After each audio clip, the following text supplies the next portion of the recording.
Assalamualaikum warahmatullahi wabarakatuh. Perkenalkan, nama saya Rahmi Bekti Utami, mahasiswa Magister PIAUD UIN Sunan Kalijaga, Yogyakarta. Pada kesempatan kali ini saya akan menyampaikan tentang COVID-19 dan kegiatan belajar anak usia dini. COVID-19 adalah penyakit menular yang disebabkan oleh virus corona, yaitu virus baru yang ditemukan pada akhir tahun 2019 di Wuhan. Virus ini menyebar dengan sangat cepat di berbagai negara di dunia, termasuk di Indonesia, yang pertama kali ditemukan pada bulan Februari tahun 2020.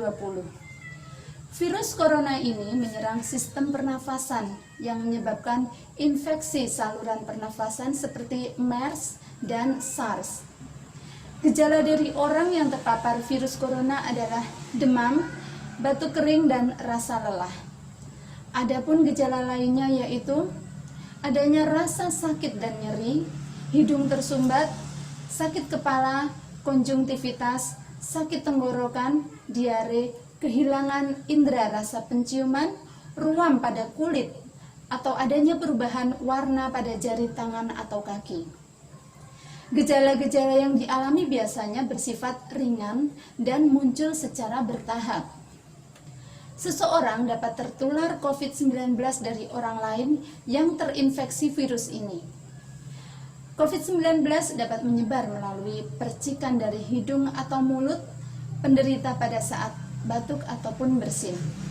Orang dapat terinfeksi COVID-19 apabila menghirup percikan dari orang yang terinfeksi virus ini. Oleh karena itu, dianjurkan untuk sebisa mungkin menghindari orang yang sudah terinfeksi dengan cara menjaga jarak minimal 1 meter, memakai masker, memakai kaos tangan, dan rajin mencuci tangan dengan sabun. Nah, karena virus ini dapat menempel pada benda dan permukaan, untuk itu diharuskan untuk kita sering mencuci tangan dengan air yang mengalir dan sabun atau dengan cairan antiseptik agar virus mati. Dan juga jangan terlalu sering menyentuh hidung, mulut, dan mata.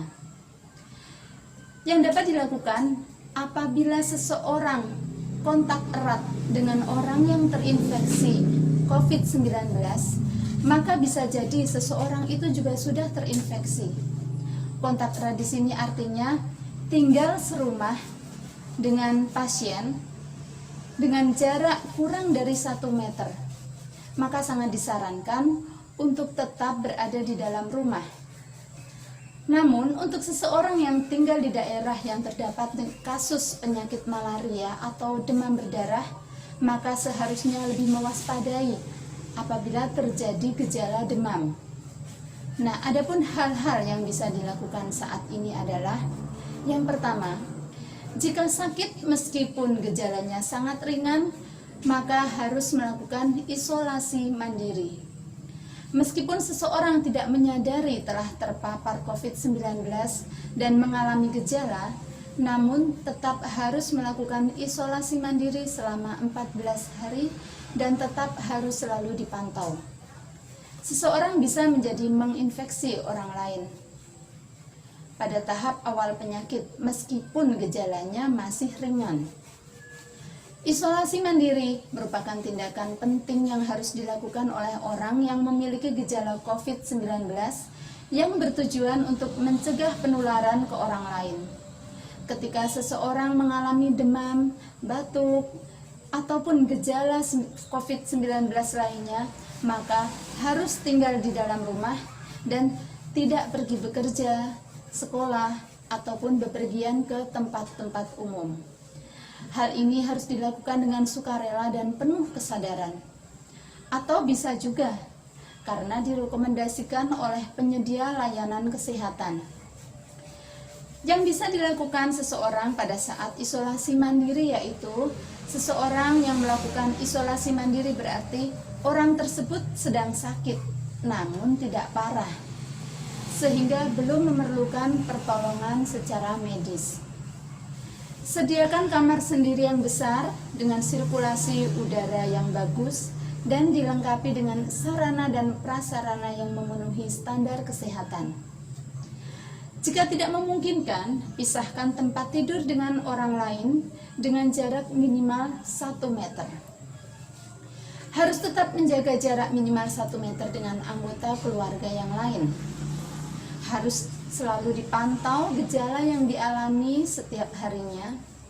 Kemudian tetaplah melakukan isolasi mandiri meskipun sudah merasa sehat selama 14 hari.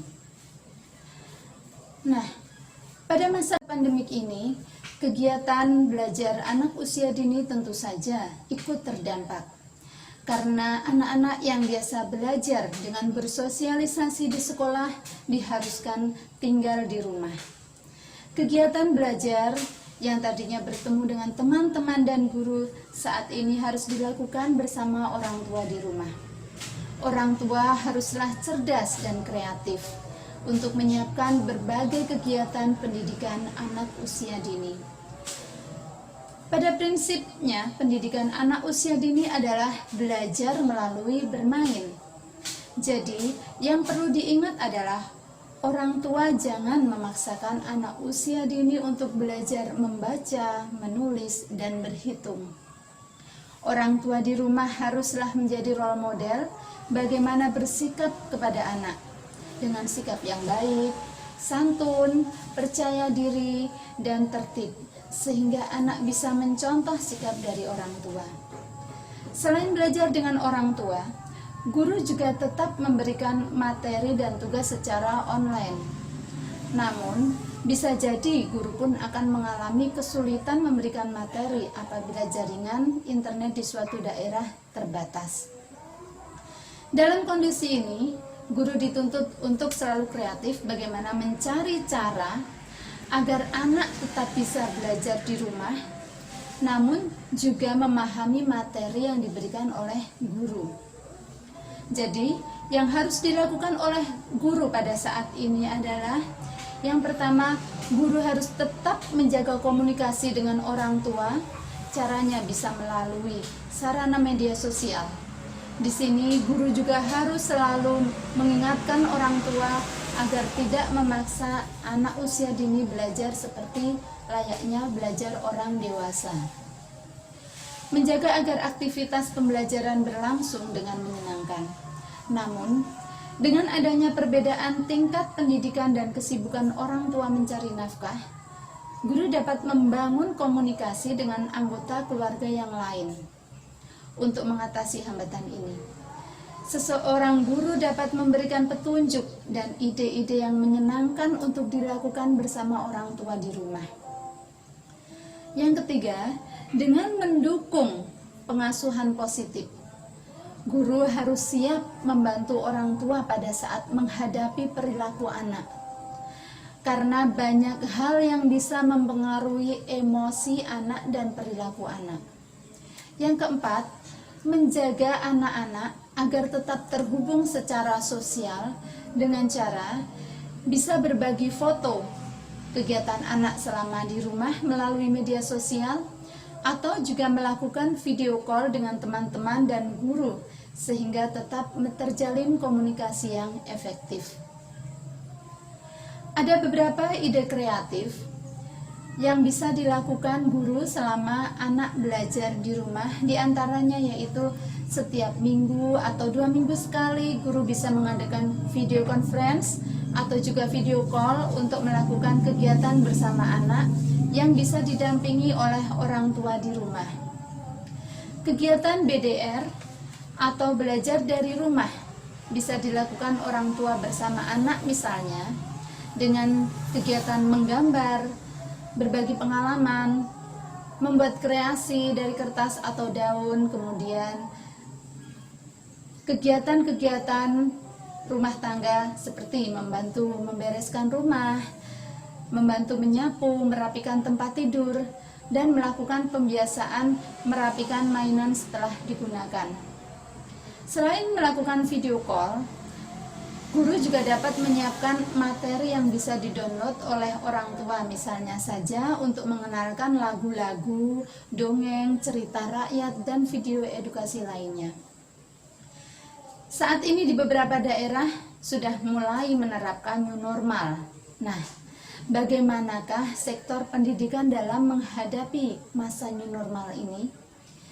Kegiatan belajar, mengajar khususnya di PAUD pada masa new normal ini haruslah benar-benar memperhatikan banyak hal. Hal ini tentu saja terkait dengan keselamatan nyawa siswa dan juga guru, kemudian tenaga kependidikan, terlebih-lebih orang tua dan keluarga.